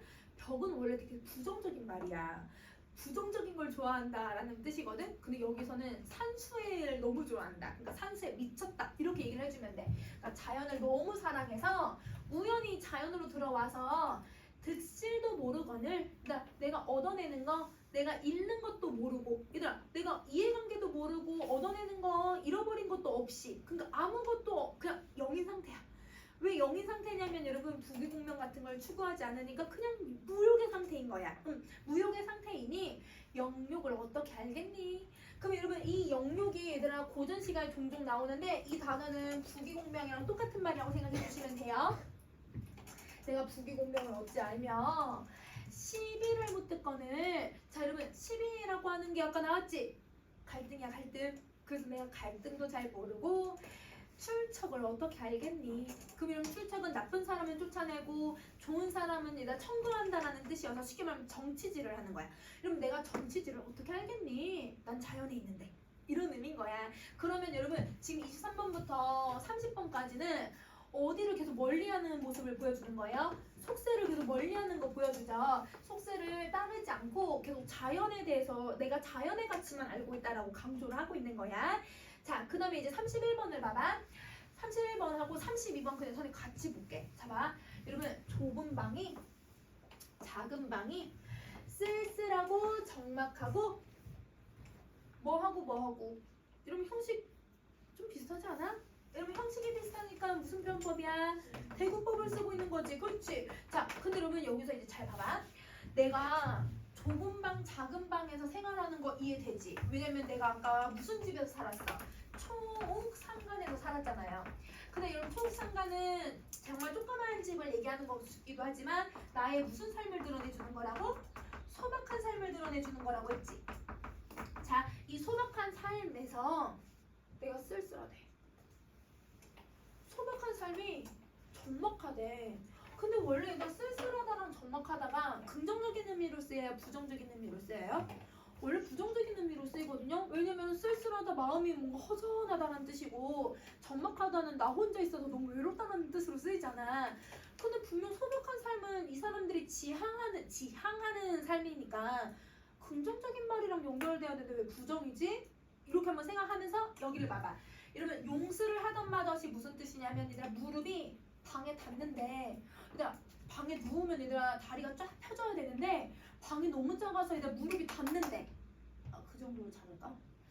약간 오버했지? 여러분 이거 무슨 표현이야?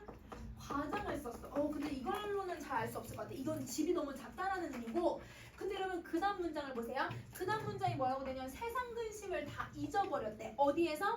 이 소박한 삶을 살면서. 그럼 여러분 세상 근심이 뭐야? 다른 말로? 속세잖아. 그치? 그러면 여러분 이 속세를 내가 다 잊어버렸다라고 얘기를 하는 거야. 왜? 이 소박한 삶이 쓸쓸하고 적막해서. 그럼 여러분 이 쓸쓸과 적막이 부정적인 말이 아닌 것 같아. 요거 긍정으로 해석해야 되더라.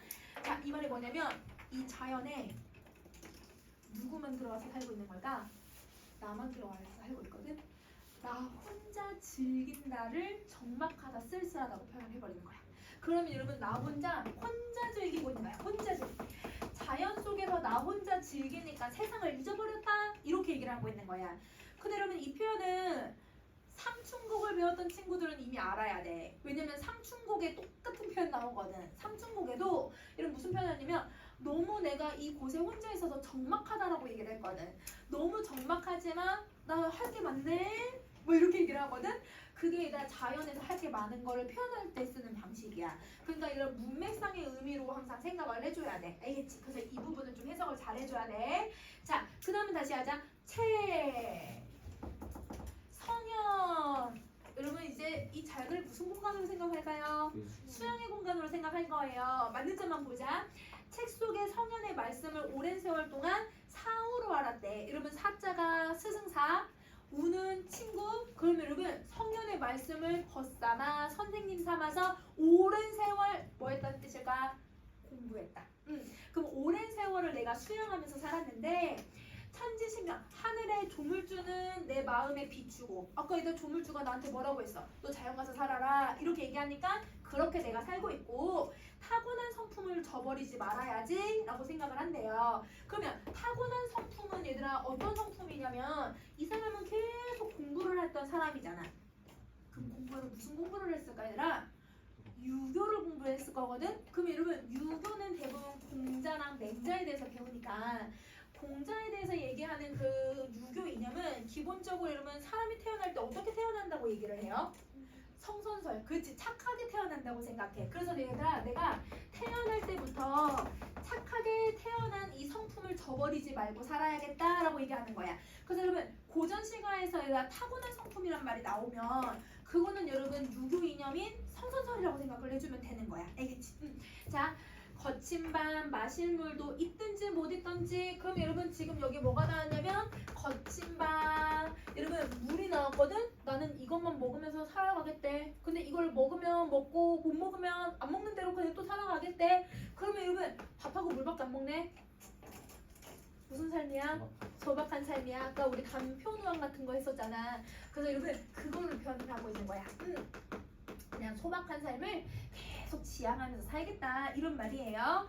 자, 그다음 고인진락이 고요함 속에 깊어간다. 여러분 이거는 계속 해야 돼. 자, 봐봐. 고인진락이 고요함 속에 깊어간다. 자, 여러분 고인 아까 이미 선생님 한번 얘기했죠. 여러분 고인이 누구를 대신하는 말이라고? 성현. 그렇지. 그러면 성현에 여러분 진이 무슨 진자야? 참진자거든. 진짜라고 해도 돼 얘들아. 진짜야 진짜. 이거는 진짜야. 그러면 참진자야. 그래서 여러분 진짜 여러분 락이 뭐예요? 즐거워. 그러면 성현 즉 내가 수양하면서 사는 진짜 즐거움이 어디에서 깊어져 가냐면 고요함 속에 깊어간대. 근데 여러분 이 고요함이라는 단어 31번 32번에 이미 나왔어. 쓸쓸함 적막함. 그렇지. 쓸쓸함 적막함이야. 그래서 여러분 이 고요함은 혼자 사는 그 고요함을 얘기하는 거지. 근데 여러분 혼자서 즐기고 혼자서 내가 적막하게 살아가는 그 속에서 이 성현의 즐거움을 내가 더 깊이 배우게 되었다 이렇게 얘기를 하고 있는 내용인 거야. 그래서 기본적으로 여러분 이 마지막 부분만 잘 해석하면 이 자연을 즐기는 공간으로 생각하기도 하지만 이 자연을 수양의 공간으로 생각을 하고 있구나 이렇게 해석을 해주면 돼. 알겠지? 그러면 여러분 선생님 꼭 기억하라고 하는 단어들 잘 기억하세요. 사대부 문화에 갖고 있는 특징들 단어들 좀 기억하면 어떤 자연을 얘기하고 있는지 좀 쉽게 찾을 수 있겠지? 그래서 단어도 좀 공부해야 돼 얘들아. 자, 그럼 이번에는 여러분 우리 수필을 한번 가보자. 여러분 수필 제목부터 한번 봐볼래? 얘들아 제목이 뭐예요?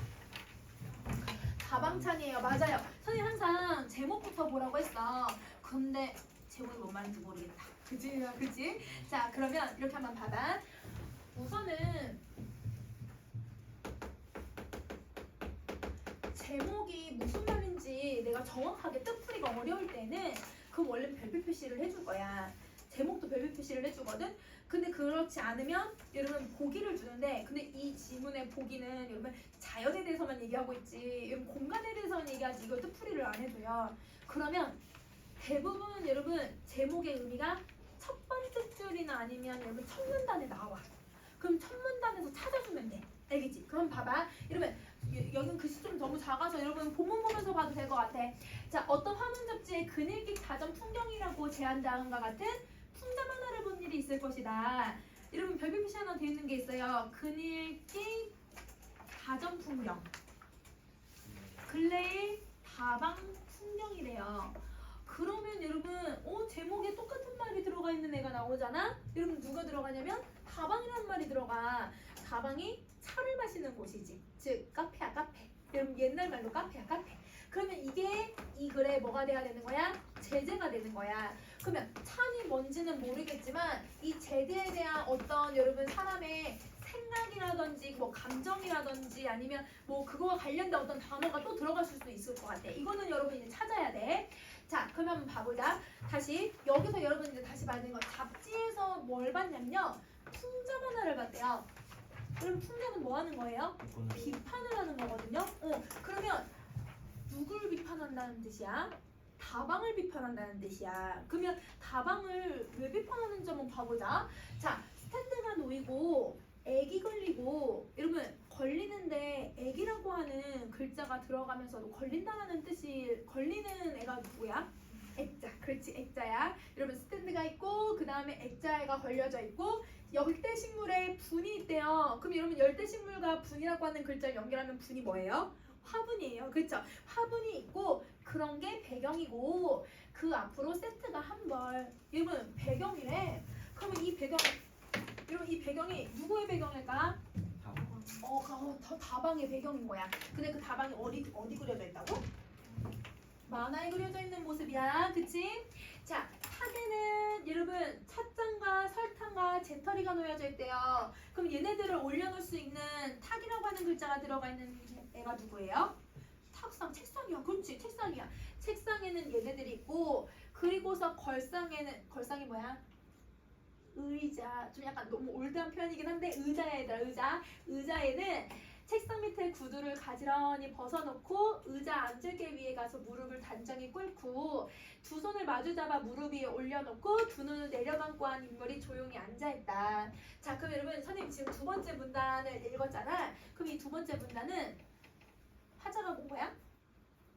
그럼 뭐야?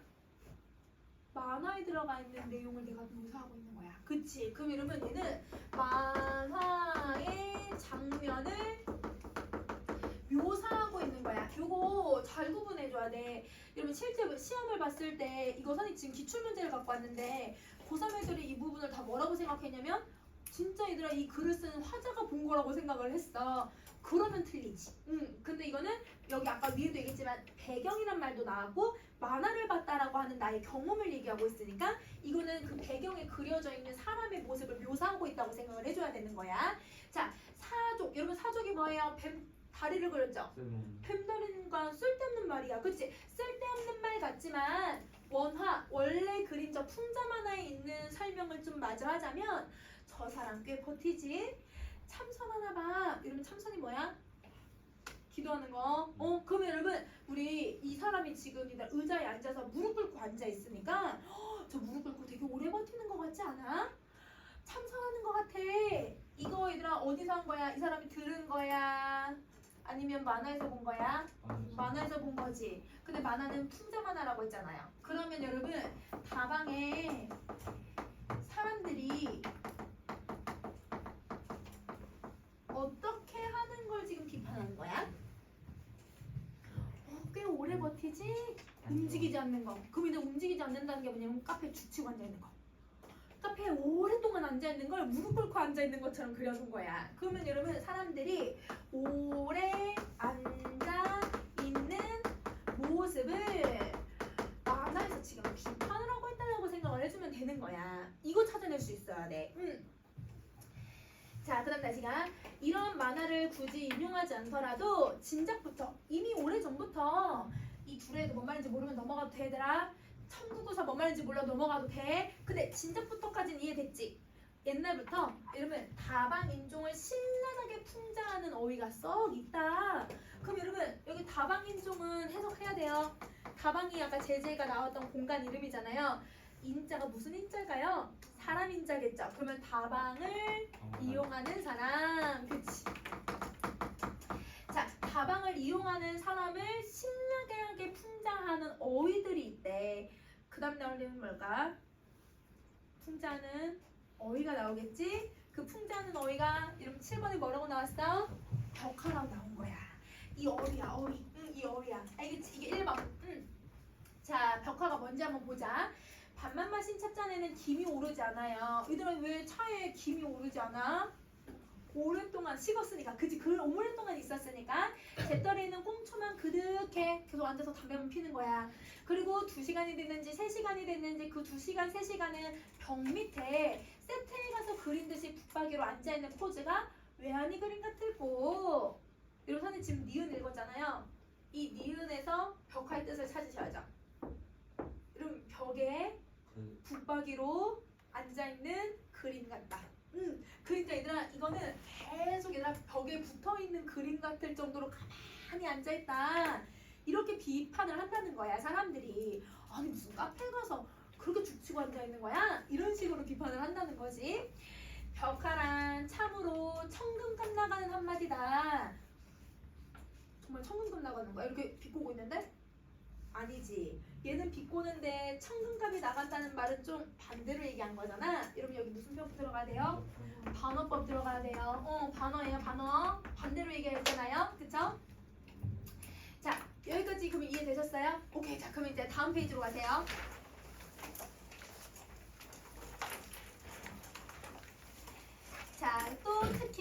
온종일 다방을 돌아다니면서 물만 먹는 데서 금붕어라고 부른대. 그럼 이렇게 비판하는 말 하나 더 나왔지. 뭐라고 나왔어? 금붕어. 그렇지. 이거는 이해되지 얘들아. 자, 금붕어라고 부르고, 아유 역시 재치꾼이 아니고서 지어내기가 힘든 그런 명담이다. 여러분 명담은 뭔 말인지 모르겠지만 와 명곡이다 아니면 이런 명이라고 말하는 거는 되게 좋다라는 뜻으로 쓰이는 단어잖아. 좋은 농담이다. 정말 좋다고 얘기하는 걸까? 아니다. 아까랑 똑같이 무슨 표현법을 쓰는 거야? 방어법을 쓰는 거야. 자, 이렇듯 다방인종이 일부 사람들에게는 독한 가시는 없지만 뭐 아주 신선하게 비판받을 그런 건 아니지만 조롱받는 건 사실은 사실이지만 그런 조롱을 떼우고도 넉넉 남음이 있을 만큼 다방은 전당국 여러분 당을 뺄게요. 어떻게 읽으면 돼요? 전국과 아울러서 전국에 이어서 전국으로 현대인에게 다시 없을 고마운 물건이다. 여러분 여기 이제 뭐가 나와야 돼? 고마운 물건이래. 그러면 여러분 드디어 여기서 뭐가 나왔냐면 변곡점이 나왔네.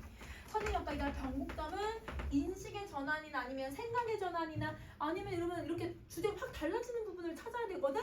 그러면 사람들은 여러분 이 다방을 어떻게 인식을 했어? 부정적으로 인식을 했잖아. 근데 그거와 다르게 여러분 화자는 이 다방을 어떻게 인식을 하고 있다는 거야? 긍정적으로. 고맙대요. 고맙대요. 그러니까 위에 얘들아 명담과 여러분 천금값이 나간다. 비판하는 말들을 방어적으로 표현을 해버린 거야. 그럼 이 사람이 이 다방에 대해서 긍정적인 태도를 갖고 있다는 걸 바로 알 수 있는 거야. 그러면 제목에 이 찬 무슨 찬이냐면 여러분 예찬한다는 뜻이야. 여러분 찬가 찬미 이런 말 들어봤지? 예찬하는 거야. 예찬. 그러면 여러분 다방을 예찬하는 작품. 그래서 여러분 친구들은 사실 이제 한자를 안 쓰여져 있기도 했었고 그러니까 다방찬이 뭐야? 대부분 이렇게 생각했는데 선생님들은 이걸 읽고 다방 칭찬하는 작품인가 보다 그냥 처음 시작할 때부터 그냥 바로 알았거든 선생님들은. 근데 여러분은 뭐 이렇게 하실 수도 있어. 그래서 본문에서 찾아야지 이 사람이 어떤 태도를 가지고 있는지. 그치? 자 그럼 봐보자. 왜 칭찬하는지 보자. 머리와 몸이 피로하기 쉬운 게 우리 도시다. 오피스로부터 풀려나오는 길이어도 좋다. 오피스는 이제 일하는 곳이니까 퇴근하는 길이어도 좋다. 볼일로 줄창 돌아다니던 그런 길이어도 좋다. 아스팔트를 거닐러 나왔던 길이거나 영화를 보고 나왔던 길이어도 좋다. 그럼 여러분 다방의 장점이 하나 나왔어. 언제 어디서든 이용이 가능하다. 그럼 여러분 이용이 쉽다라고 얘기를 하는 거야. 그래서 여러분 이용이 용이하다라고 하는 것을 보여주고 있는 부분인 거지. 아무튼 피로를 느낄 때 길녘 어디 다방을 들어가면 우선 푹신한 쿠션이 있어서 앉을 자리가 편안하다. 이러면 피로를 느낄 때 편안하대. 피로를 뭐 할 수 있는 곳이야? 해소할 수 있는 곳이야. 기로에 따라서 홍차, 커피, 청량 음료든지 이 편이 청하는 대로 대령을 해준다. 이러면 이 편이 무슨 말인지 몰라도 돼요. 근데 여러분 요청하는 대로 대령을 한다고 했으니까 여러분 누가 얘들아 이런 커피나 음료를 요청해요? 손님, 나야. 그치? 나나 손님이야. 이러면 손님이나 각자가 너가 이렇게 해석해주면 되는 거야. 그래서 여러분 이거는 너, 그대라고 하는 말을 이 편이라고 표현을 하는 거거든. 2인칭 대명사야. 너가 원하는 대로 대령한다. 명곡이 구비되어 있다. 웬만한 것이면 네가 귀가 서툴러서 못 알아들을 정도로 좋은 노래가 있다. 그러면 여러분 장점 2개 나왔어. 음료가 다양하다. 그치? 다양한 음료가 있고 노래가 너무 좋은 노래들이 많다. 노래도 들을 수 있어. 이렇게 얘기를 하고 있는 거죠. 자 이렇게 하니 자리가 편안하겠다. 마시는 건 흥분되겠다. 음악이 아름답겠다. 차를 마신 다음에 담배라도 붙여서 2-30분 앉아있으면 피로는 저절로 풀린다. 이렇게 얘기를 하는 거야. 장점에 대해서 계속 얘기하고 있는 거지. 그치? 자 만일 일어난 섭외가 만일이라고 하는 거는 여러분 지금 뭐라고 있냐면 이러면 만일 이러면 지금 실제 일어난 일이야 얘들아? 가정을 하고 있는 거잖아. 이 글은 가정을 좀 많이 써. 이러면 가정을 하고 있는 거 한번 찾아보자. 이만한 설비를 제가끔 제 가정에다 해놓고 지낸다고 해보자. 여러분 집에 홈카페를 만든다고 생각을 해보자. 쉽지 않아. 야, 홈카페 쉽지 않아.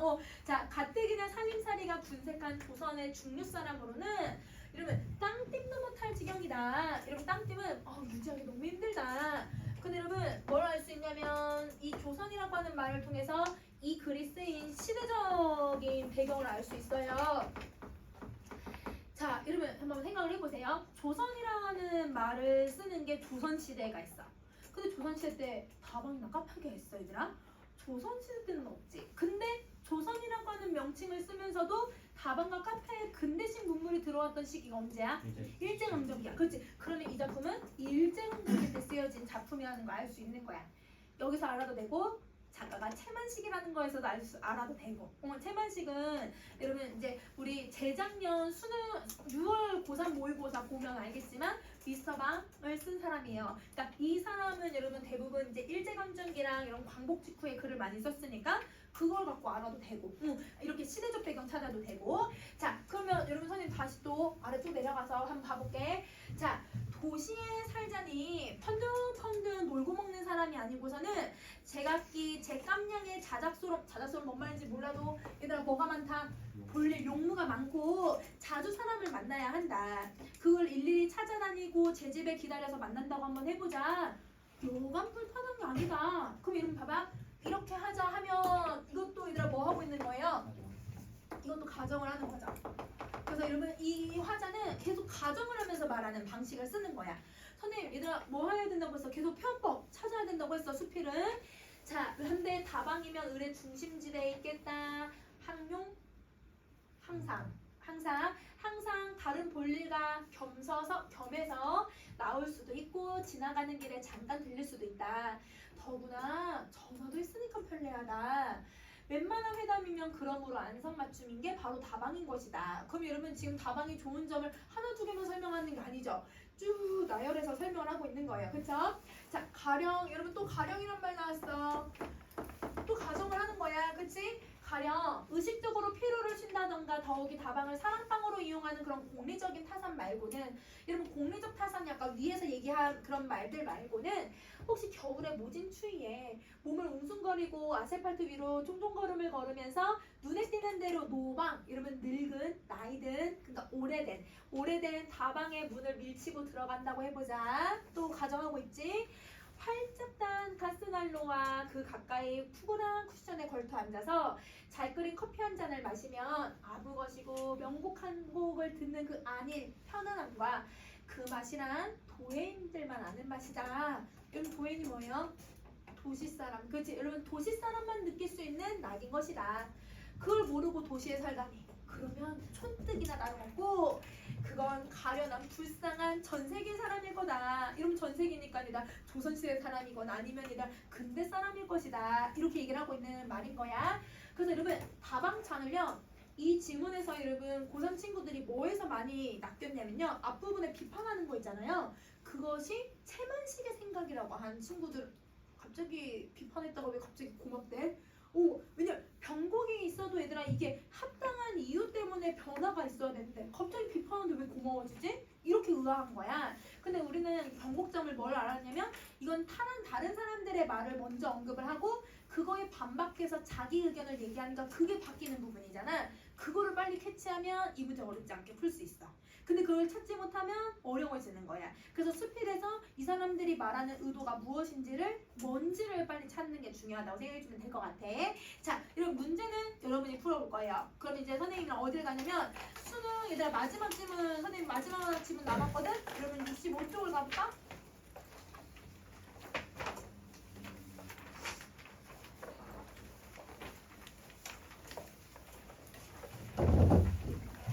자, 여러분 65쪽에 여러분 이 지문을 보시면요 여러분 읽어보시면 알겠지만 사실 어렵지 않아요. 그러니까 선생님 기준에 어려운 게 아니라 여러분이 문제를 딱 풀어보면 정말 어렵지 않은 지문이에요. 그러면 선생님이 얘들아 수능의 비문학들이 계속 난도가 낮아진다고 얘기를 했잖아. 여실히 느낄 수 있는 지문이야. 정말 어렵지 않아. 선생님 기준이 아니라 여러분도 봐도. 그런데 얘가 오답률이 높은 문제가 두 개가 있어. 근데 왜 오답률이 높은 문제들이 생길까? 아니 분명 이렇게 지문을 읽으면서 고3들도 어렵지 않다고 생각을 했을 텐데 근데 왜 오답률이 높을까? 그거 빨리 캐치할 수 있어야 되거든?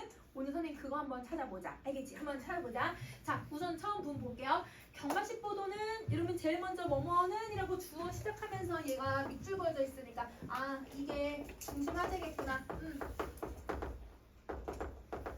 자, 이 경마식 보도는 경마 중계를 하듯이 지지율의 변화나 득표율의 예측 등을 집중 보도하는 선거 방송의 하나의 방식이다. 여러분 뭐라고 했냐면 선거 방송의 예시를 들었어. 그럼 여러분 선거 방송을 딱 여러분도 알고 있는 거 한번 생각해봐. 왜냐면 그걸 가지고 아 그때 그랬었지? 그럼 얘도 그런 내용이겠구나 예상할 수 있으니까 여러분이 알고 있는 일상적인 것을 경험으로 예측을 해보는 거예요.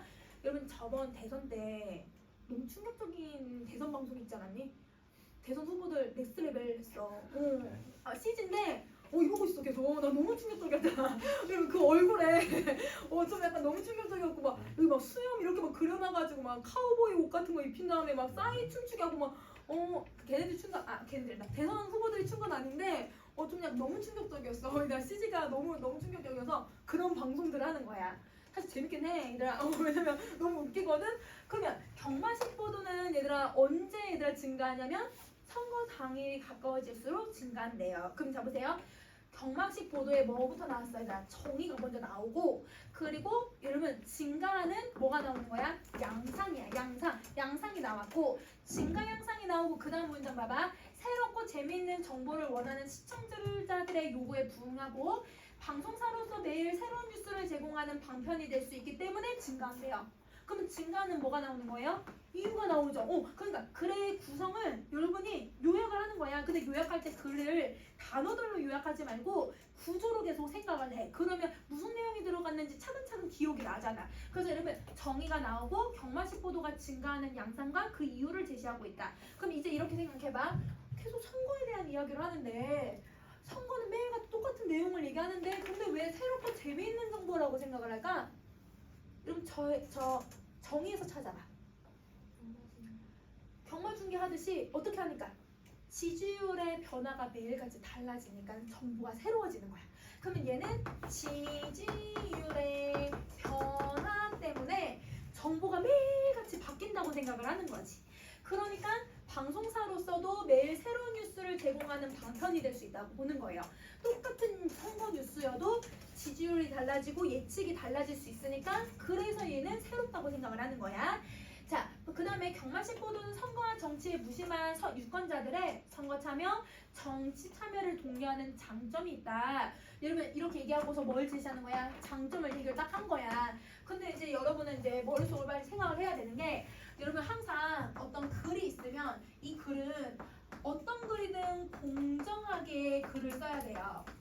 공정하게 글을 쓴다는 건 이런 똑같은 내용을 공평하게 써야 된다는 뜻이야. 그럼 예를 들면 이런 비판하는 내용이 나오면 칭찬하는 내용이 무조건 나와야 돼.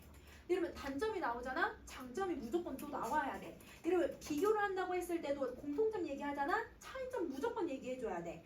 문제점 얘기하잖아요? 해결 방안 무조건 나와야 돼요. 그러면 공정성이라는 건 여러분 짝을 지을 수 있는 글의 구조가 무조건 나온다는 뜻이야. 그러면 여기 장점이 나왔으니까 다음에 무슨 내용이 나오는 거야? 단점이 나올 건데 그걸 알 수 있는 접속사도 들어갔네? 하지만 그래서 이렇게 얘들아 글을 읽으면서 글은 항상 공정하다.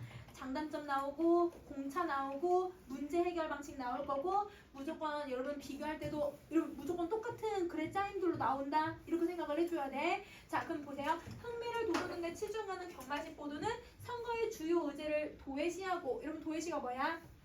무시하고 이런 무시하고 경쟁 결과에 초점을 맞춰서 선거의 공정성을 저해할 수가 있다. 그럼 여러분 장점 나오고 단점 나온 거 맞아. 근데 이 단점 잘 보면 그냥 단순한 단점이라기보다는 여러분 이 선거 방송이 가지고 있는 선거에 나쁜 영향을 주는 문제점이기도 해. 그치? 그러면 선생님 문제점이 나오면 그 다음에 뭐가 나온다고요? 해결 방안 나온다고 했죠.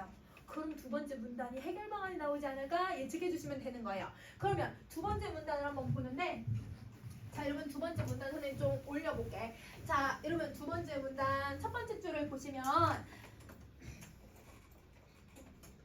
자 경마식 보도의 문제점을 줄이려는 조치가 있대요. 바로 뭐가 나와요?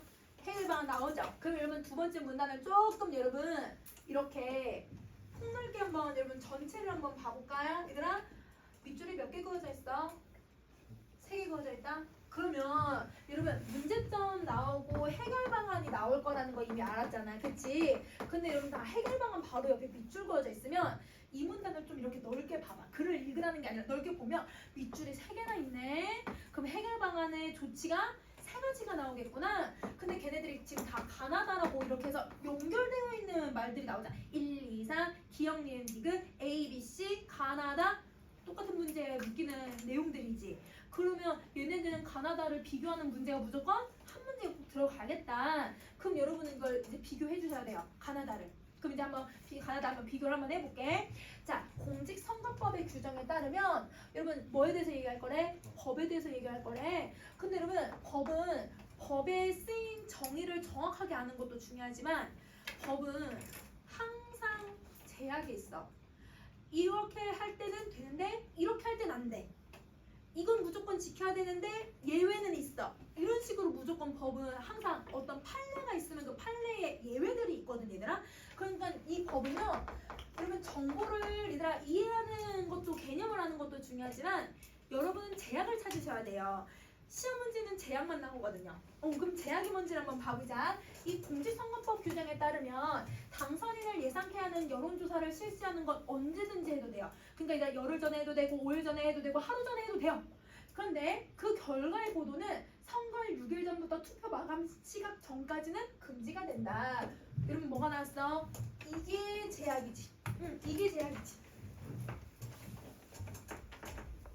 그럼 여러분 제약에 들어가는 포인트가 뭐냐면 결과 그리고 이날 며칠 전 6일 전 금지 이렇게 기억하면 되는 거야. 그러면 여러분 가에서 주로 얘기하고 있는 건 여러분 여론조사 실시는 언제든지 해도 된다. 단 결과를 보도하는 건 여러분 언제만 가능하다? 6일 전부터는 안 되니까 그 7일, 8일, 9일, 10일 이렇게만 가능하다. 이렇게만 생각해주면 되는 거야.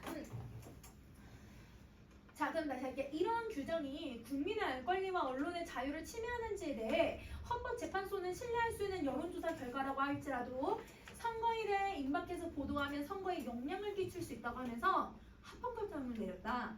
그럼 여러분 문장 좀 길긴 하거든? 근데 여러분 이 문장 여기에서부터 여기까지를 여러분은 딱 이것만 기억하면 돼. 국민의 알 권리가 중요하다는 거야? 선거법이 더 중요하다는 거야? 선거법이 더 중요하다는 뜻이야. 합헌결정을 내렸다는 건 여러분 언론의 자유가 중요시 된다는 거예요. 선거법이 중요시 된다는 거예요. 선거법이 더 중요시 여겨진다는 거예요. 그래서 여러분 합헌결정이라고 하는 말에서는 선거가 중요하다라고 하는 것만 여러분이 기억하면 되는 거야. 자 그럼 다시 할게. 공직선거법에 근거를 둔 선거방송 심의에 대한 특별규정은 그럼 여러분 이 나 같은 경우는 가의 내용을 여러분 뭐 했어? 이걸 근거로 뒀으니까 가의 내용을 포함하고 있어야 돼. 그치? 이 내용을 포함하고 있어야 돼. 포함하면서도 이제 다른 내용을 찾아볼 거야. 유권자에게 영향을 줄 수 있는 사실의 왜곡 보도를 금지하고. 그 너무 뻔한 말 아니야? 왜곡하는 말은 얘들아 왜 당연히 하면 안 되는 거 아니야 얘들아? 봐봐 얘들아 이 대통령 후보의 아들이 군대를 갔다 왔어. 근데 그럼 군대 기피 막 이런 식으로 얘들아 막 그런 식으로 뉴스 나오면 안 되잖아. 이건 너무 당연한 말이잖아. 이거는 제약이 아니지. 왜곡을 하지 말아야 되는 건 당연한 내용이니까 여러분 이거는 여러분 기억할 게 아니라 다음 걸 보자. 여론조사 결과가 오차 범위 내에 있을 때 이를 밝히지 않은 채로 서열과 우열을 나타내는 보도를 금지한다. 이게 여러분이 기억해야 되는 내용인 거지. 그러면 여러분 요거를 이제 정리를 해보면요. 여러분 오차 범위 내가 뭔지는 모르겠지만 오차 범위 내에 있을 때는 여러분 오차 범위 내를 밝히지 않으면 서열과 우열을 나타내서는 안 된다는 거예요. 그러면 여러분 오차 범위 내를 무조건 뭘 해줘야 돼요? 밝혀야 된다. 근데 여러분 이것도 한번 생각을 해보자. 반대 경우도 한번 생각을 해볼게. 만약에 오차 범위 바깥에 있으면 뭐 해도 될까? 서열과 우열을 해도 돼 얘들아. 항상 반대의 경우도 한번 생각을 해줘. 자 그럼 다시 가자. 언론단체의 선거 여론조사 보도 준칙은 표본조사를 감안해서 여론조사 결과를 정확하게 보도하도록 요구를 하고 있다. 좀 당연한 거 아니야? 결과 당연히 정확하게 발표해야지. 이 말은 아까 위에 있던 얘들 왜곡 보도를 금지하라는 똑같은 말이야. 그런 거 넘어가고 지지율의 차이가 오차 범위 내에 있을 때 경합이라고 하는 표현은 무방하지만 서열화 아까 오차범위 내에 앞섰다라고 하는 표현처럼 우열을 나타내주는 표현은 보도할 수가 없다. 그러면 여러분 여기 다에서도 오차범위 내에서는 여러분 지금 경합이라고 하는 말은 써도 된대요. 근데 서열화를 시키거나 우열화를 시키는 거는 쓰면 안 된대요. 그러면 반대 경우도 한번 생각을 해보세요. 만약에 얘들아 오차범위 바깥에 있을 때는 경합이란 말을 써도 되겠지? 서열화 우열화 쓰면 안 되겠지. 미안해. 써도 되지. 써도 되지. 자, 이렇게 내용 정리를 해주면 되는 거야. 근데 여러분 선생님 지금 쓴 거 맞게 썼어 안 썼어? 맞게 썼어 얘들아. 선생님 맞게 썼는데 하나 빠졌어. 다른 거 빨리 선생님 하나 안 쓴 거 빨리 찾아. 지금 선생님 안 쓴 게 있거든? 이거를 못 찾아낸 고3 애들이 틀렸어. 이걸 찾아낸 친구들은 맞췄어. 그래서 여러분 이게 51분 문제인데 이 오답률이 57%거든요. 그러니까 반은 찾았고 반은 못 찾았다는 뜻이야. 여러분 빨리 찾아야 돼. 선생님 지금 뭘 안 썼는지. 표현오차 말고 조금 다른 거. 이 오차범위내가 얘는 무슨 거의 오차범위내야? 여론조사 결과야. 근데 얘들아 이 오차범위내는 지지율 차이야. 달라 얘들아. 이거 다른 거야. 지지율 차이는 빼기를 해야 되는 거고 여론조사 결과는 그냥 몇 퍼센트인지만 퍼센트의 결과만 보면 되는 거야. 이거를 못 찾았던 친구들은 57%에 들어가는 거고 왜냐면 답이 다 맞게 보이거든. 그런데 이걸 찾은 친구들은 맞게 답을 고른 거야. 그러니까 여러분 이런 차이를 고를 수 있어야 돼. 그러면 우리 저번에도 여러분 결집치, 이상치 했을 때도 그것도 수능 지문에서도 거기서도 얘들아 후보 직선, 최종 직선 이거 정확하게 구분할 수 있어야지. 그런 어떤 개념이 있었을 때 이 개념의 얘들아 제약이나 개념에 대한 다른 점들을 정확하게 찾을 수 있어야 지문에 대한 문제를 이해하면서 풀 수 있어. 그럼 봐봐. 이런 특징들을 정리하고서 51번을 얼른 보시면요. 51번에 다음 페이지 가서 여러분 보기를 한번 봐보자. 여러분 보기를 보면 이 방송사의 의뢰로 여론조사를 실시를 했어요. 근데 이 여론조사는 여러분 보세요. 신뢰 수준의 95%니까 꽤 높은 편이에요. 그쵸? 높고 근데 여기 뭐가 나왔어? 오차 범위가 이제 나왔어. 그러면 여러분 오차 범위 내가 밖이 뭔지 이제 생각해봐. 오차 범위 내라는 건 이거보다 미만일 때, 오차 범위 바깥에 있다라는 건 여러분 이거 이상일 때라고 생각을 해주면 되는 거야. 알겠지? 자, 그리고 이렇게 여러분 분석했으면 여러분 1차 조사는 15일 전이고 10일 전이고 5일 전이거든요. 그럼 여러분 빨리 여기서 3차 조사는 별표 표시 한번 해야 될 것 같아. 읽으면서 우리 3차 조사 기억해야 돼. 아까 제약 중에 숫자 나온 거 있었지? 가가 6일 전. 그렇지? 그래서 여러분 가에서 6일 전에 여러분 여론조사를 실시하는 건 가능하지만 뭐는 안 된다고 했어? 이 결과를 보도해서는 안 돼요. 그렇죠? 이거는 보도하면 안 되죠? 자, 하나만 더 갈게. 여러분 여기 1차 조사 보면 여러분 얘네들 차이 어때 얘들아? 차이 10% 이상이야. 10%야 10%. 차이가 10%니까 다의 입장에서는 얘네들은 서열화를 해도 될 것 같아. 그치? 근데 얘네들은 1%니까 서열화를 하면 안 돼요. 이런 식으로 여러분 보기도 읽으면서 아까 그 앞에서 읽었던 그 제약들을 적용하고 그리고 이제 문제 풀어주시면 되는 거죠. 알겠죠? 그래서 그렇게 적응해서 문제 풀어주면 될 것 같아. 한번 여러분 풀어보면 차이가 어떤지 바로 구분할 수 있을 것 같거든? 요것도 문제 풀어오는 거 숙제야. 자, 그러면 여러분 우리 20쪽부터 24쪽까지 24쪽까지 65쪽에서 70쪽까지 이거 숙제고 여러분 선생님이 저번에 얘들아 고전시간 1동 장류가랑 그 다음에 오늘 매우 배고프겠죠? 하면서 여러분 중요한 단어도 선생님 다 찝어줬었거든요? 기억해야 되는 거 단어 시험 볼게요. 잘 공부했는지 그거 공부해오세요. 복습해오세요. 오늘은 여기까지 하자.